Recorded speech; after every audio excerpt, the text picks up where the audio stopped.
Je vous ai déjà parlé de l'importance de l'expérience. En tant que maire, c'est tout à fait aussi important que l'expérience que l'on peut avoir dans d'autres métiers. Un sujet revient de manière constante au contact de la population, c'est l'histoire ou le projet de la passerelle.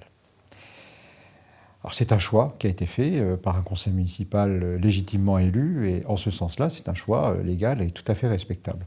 Moi, je vais vous donner mon avis de maire, mon avis technique sur ce sujet-là.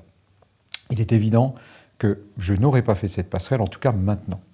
Elle a sans doute une utilité à terme dans le cadre du développement de la ville, mais je pense qu'il y avait des choses à réaliser, y compris et en priorité pour le centre-ville, qui étaient beaucoup plus importantes. Lorsque je vous rencontre, cette question revient de manière récurrente. Et là, on me pose la question du financement. Vous savez, le financement, c'est assez simple. Ce qui ne va pas à un endroit va à un autre endroit. Les subventions qui ne sont pas accordées sur un projet le sont sur d'autres.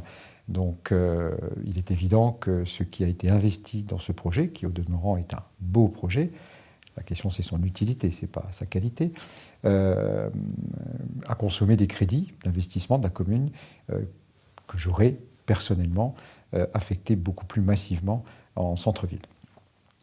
La deuxième chose, et ça me paraît la plus importante, touche au rapport entre cette passerelle et la réfection qui a été faite du pont des Alliés. Alors, la réfection du pont en lui-même, elle est très qualitative, je trouve que c'est une très belle réussite. En revanche, il est évident à mon sens que la gestion du plan de circulation n'est pas satisfaisante. Là, l'expérience peut jouer et aurait joué. Il est évident que si des ingénieurs de la ville, je sais comment se passe la gestion de ce type de projet et son évolution, m'avaient présenté un projet de cette nature-là, en aucun cas je n'aurais accepté la suppression du tourne à gauche. À ce stade-là, le plan de circulation global de la commune ne permettait absolument pas d'espérer une amélioration, mais on pouvait tout à fait, anticiper une situation extrêmement difficile. Et cette situation difficile, très difficile, existe aujourd'hui. Voilà. Faire une passerelle de cette nature-là à 100 mètres, une passerelle destinée à la mobilité douce, à 100 mètres du pont des Alliés qui venait d'être refait avec une priorité, notamment donnée sur ces trottoirs à la mobilité douce, très clairement est une décision que je n'aurais pas prise.